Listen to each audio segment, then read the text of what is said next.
Hi, I hope you're all doing well today. My name is Rhiannon Kielmeyer, and I'll be presenting some information about rheumatoid arthritis today. Here are my learning objectives for this class, and for the rest of this presentation, I will refer to rheumatoid arthritis as RA. RA is categorized as an autoimmune disease. As we know, in autoimmune diseases, the body's immune system engages in an attack on itself, thereby causing a disease process. In this case, the immune system targets the synovium. Normally, the synovium is a thin layer of cells, but in RA, the lining is significantly thickened and contains fibroblasts and macrophages. The synovial blood vessels become infiltrated with inflammatory cells, which eventually degrade the joint and the surrounding soft tissues. And there are many possibilities about the causes of RA, and so the research continues. RA causes the synovial fluid to thicken, which leads to swollen and painful joints. Over time, this can cause obvious deformities. You can see the images here. The one on the left is obviously an outward image that you and I would be able to recognize easily. And then, of course, on the right side is an X-ray and obvious deformities under radiographic imaging as well. Unfortunately, it doesn't stop at the joints. Decreased pulmonary function, atherosclerosis, corneal ulcerations, rheumatoid vasculitis, Sjogren's syndrome, which is a condition affecting exocrine glands, which causes dry eye and dry mouth, peripheral neuropathy, and several other manifestations result from RA. A factor to take into consideration with RA is that these patients will have a compromised immune system, which will put them at risk for increased risk for infection. These are some of the risk factors that have been noted over the years, though these are more correlative versus causative, and it does not mean that someone who doesn't fall into these categories won't get the disease. This is simply a list of identifying factors that have been gathered over the years. So, starting with the first two, a high percentage of women between the ages of 40 and 50 are diagnosed with RA. And then there are some theories that it is genetic. So those are the first three items. The other things are modifiable risk factors that may or may not be related. Again, a lot of things are factored in percentages in medicine, and so sometimes there's a correlation and we're not sure if it's related to the cause of the disease. But other factors include smoking, that increases your chance of developing RA. It is also associated with increased disease severity. Carrying excess weight has a somewhat higher risk of developing RA, though there are plenty of thin patients with rheumatoid arthritis. And then periodontal disease is something being researched right now as a possible causative factor. Much of these factors, as with everything in medicine, like I said, is often explained using percentages, but humans are infinitely variable and anything is possible. So how do we know how bad a patient's disease state is? There are several factors that go into staging the severity of the disease, and this can be dynamic, meaning one can have stages of mild illness and move into a severe stage of the disease. Also, the serum tests are also used to help diagnose RA as well from the beginning of the disease process. So the serum tests we use to determine the presence of RA are ESR, RF, anti-CCP, and CRP. Lots of acronyms. So ESR is erythrocyte sedimentation rate. That's the measure of how quickly the blood cells settle to the bottom of the tube. So if the cells fall faster than normal, this means they are heavy due to an increase in inflammatory markers such as IgG and fibrinogen. This is a non-specific indicator of an inflammatory process, but it is still used with RA, with diagnosis and staging the severity. RF is rheumatoid factor. This is an antibody more specific to autoimmune and infectious disorders, including RA. RF is an antibody directed against the portion of immunoglobulin G. So then we have CRP. Of course, this is C-reactive protein. And this indicates acute inflammation.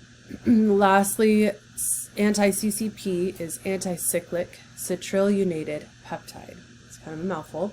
This is an antibody targeting healthy tissue in the joints. So those are the serum tests that are used, and of course imaging is part of the process, part of the diagnosing of it. But then this last item that's written here, patient's report of mobility, this plays a significant role in staging severity. It's nuanced, it's subjective, and it's determined using self-assessment tools that the patient will use. They'll have a self-assessment on themselves, and then the provider will also conduct their own exam and to evaluate patient mobility. So it's coming from the provider and the patient. So these are the main classes of pharmaceuticals to treat RA. So the first one is called DMARD. This stands for disease-modifying anti-rheumatic drug. Most commonly used and well known as methotrexate. I'm sure you've heard of this. It is originally it was a chemotherapeutic agent, but in RA it's given in lower doses and it takes several weeks to take effect. The next category is NSAID, of course you all know, nonsteroidal anti-inflammatory drugs, and the medications that are used that are in this classification is aspirin, ibuprofen, and naproxen. So the next category is corticosteroids. Of course, this is prednisone, and then biologics. You may have heard commercials on the TV. You might have people or patients you know, and the most common two that come to mind are Enbrel and Humira. Not every patient will be on all four of these at once. As I mentioned before, the disease severity is dynamic. And so in the early stages or low disease activity states, they may be only on methotrexate to begin with. There is evidence to show anti-inflammatories help with symptomatic pain relief, but it does not prove long-term benefit for joint preservation or for reduction of severity of disease. They are still used because they work for pain relief, but they don't help with the disease process. And then biologics, of course, have pros and cons. They are tricky because of the immune suppressive effect, but it does significantly help patients in their quality of life. So these are some examples of the self-assessment tools I was referring to in regards to the level of disease activity that a patient might be experiencing. I don't know if you can see close enough on each of these forms, but some of the questions that are found on these forms are things like, can you stand up from a chair? Can you open car doors? Can you open a jar? Can you reach for items above your head? Lift a glass of water to your mouth? Can you stand for 15 minutes? And these are usually rated on a scale, and then the score is added up. And then of course the patient would be able to speak to that because this is a self-assessment tool. So then the provider would also have their own form, just like I said, and they would add to the assessment of what the patient's mobility is like. So the clinician would be able to do their own evaluation. Then a score is calculated, and it's used as a starting point to determine treatment and where to begin. Okay, so this is an algorithm that was composed by the American College of Rheumatology, or ACR. And this was published in 2012. There are updated guidelines from 2020. However, in the literature that I was researching, this particular algorithm, this is established in 2012, and so that's what I'm going to show you because they didn't have a new algorithm for 2020. So, for example, you can see on the left side of the algorithm, someone in a low disease activity state would be started on monotherapy DMARD. What does that mean? So DMARD again is disease-modifying anti-rheumatic drug, and so that would be like methotrexate, and monotherapy means one. So they would just be on one DMARD if they were in this category of disease activity.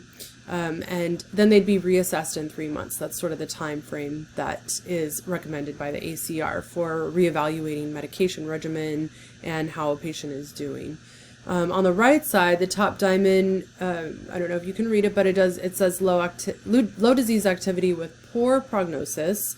We're just going to skip that because poor prognosis, there's a lot of elements that go into that, but it says or moderate to high disease activity. So we'll just keep with the simple things right now. So the moderate to high disease activity, that recommends either monotherapy or combination DMARD therapy. So that would mean like 2 DMARDs, which for example would be methotrexate and hydroxychloroquine. And it may even require, if you go down the algorithm a little bit, they may even need a biologic in addition to the 2 DMARD. So this is where it's crucial for the patient to be an active part of the decision making. Of course, there are risks to all of these medications, all the medications offered, but the patient needs to have a good quality of life. They need to be okay with the risks and be part of the decision making process. So although a small portion of the patient's regimen, nutrition should always be considered adjunctive therapy to any disease process, including RA. So this slide sort of focuses on amino acids because those were the main nutritional considerations that I found in the literature in helping to mitigate some of the symptoms of RA. Whey and egg protein contain 9 essential amino acids, one of them being glutamine, which has been shown to improve immune function. Then the next item is omega-3 fatty acids. Those are found in flaxseed oil, and it is specifically called alpha-linoleic acid, which is converted into EPA, which has an anti-inflammatory effect. Immunological and inflammatory markers were reduced significantly in the presence of omega-3s. The next item is omega-6 fatty acids. This is gamma-linoleic acid. So this one's kind of tricky because omega-6s can actually be pro-inflammatory, depending on the source. Some omega-6s come from refined and genetically modified grains and seeds, and some vegetables also, and those are pro-inflammatory. Specifically, this omega-6 in the research showed borage oil has a 24% gamma-linoleic acid content, and that does show significant improvement in joint pain. The last amino acid on this is S-adenosylmethionine. This lowers homocysteine levels, and homocysteine is a biological marker used to measure inflammation. So I thought these items were worth mentioning. There are recent updates to treatment guidelines, and these were authored by American College of Rheumatology. So previously, the use of antibiotics such as minocycline was thought to reduce inflammation and prevent severe joint damage, but research has shown that there are more side effects than benefits, so that is no longer used as standard therapy. The next item is an anti-inflammatory diet. So I know I just mentioned the anti-inflammatory amino acids, but this is referring to globally the whole diet being anti-inflammatory. So there have been studies performed to investigate if an anti-inflammatory diet was beneficial in preventing flare-ups or decreasing joint damage over time. The studies were limited by patient bias. Of course, the conclusion of the data was not significant. So the control group was eating their own food. Whether or not it was anti-inflammatory was very subjective because the patients were in charge of it. The experimental group was receiving meals delivered to them and prepared by someone else, so there was a stress factor that was reduced in the experimental group. And even in that presence of someone else preparing the meals being extremely anti-inflammatory, there were no significant findings, and so it just wasn't enough to recommend to patients to eat a low inflammatory diet or to stress about it anyway. So eating low inflammatory foods is a universal good rule of thumb for everyone, but also being able to enjoy life through food is important. So encouraging a patient to have strict adherence to an anti-inflammatory diet is not recommended. So then you can see on the right side of the screen the current guidelines. The first two focus on infection prevention, especially in the presence of biologic, as I mentioned before, because they do reduce your immune function. And so screening for TB and then adding the HPV vaccine as a standard vaccine versus optional is the recommended guideline for that. And then, as I mentioned before, switching biologics and DMARDs after a 3-month period. So before they were waiting several months, but the current recommendations are that they only wait 3 months to switch. Okay, so here's the fun part. So now I have some questions to evaluate your learning, and I suppose my teaching as well. The first question is, during the assessment and interpretation of blood work of a patient with RA, the nurse would expect combination DMARDs therapy and a biologic for, and I'll let you read the answers.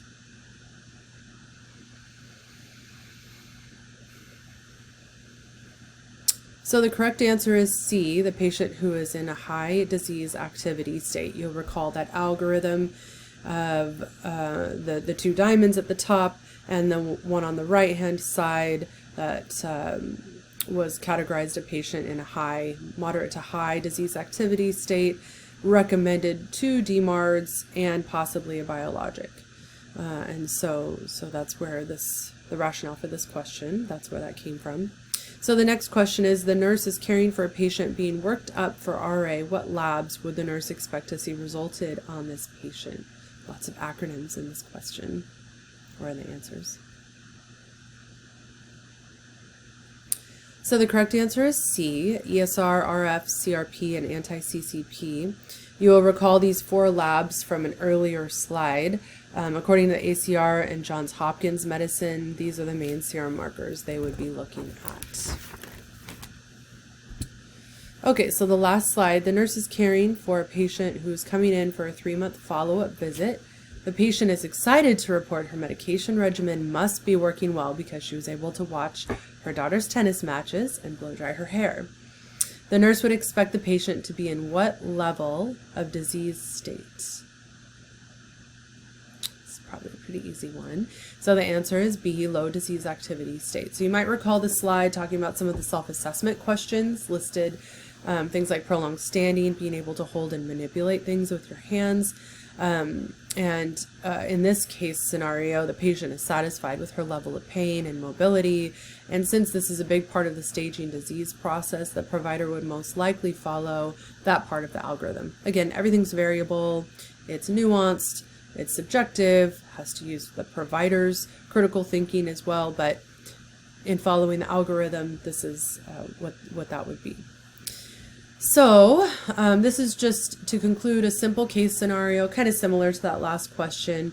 If a patient is reporting good mobility and mild pain and serum markers are mildly elevated, what kind of treatment would you expect this patient to have? And of course, we would probably recommend monotherapy DMARD, so like methotrexate, and I'm certain you all understand this and got that question right. And I hope you've learned something today, and I hope you're able to take it with you into your studies and your career and your life and beyond. I appreciate you taking the time to listen to my presentation, and I wish you all a fulfilling education. Take good care.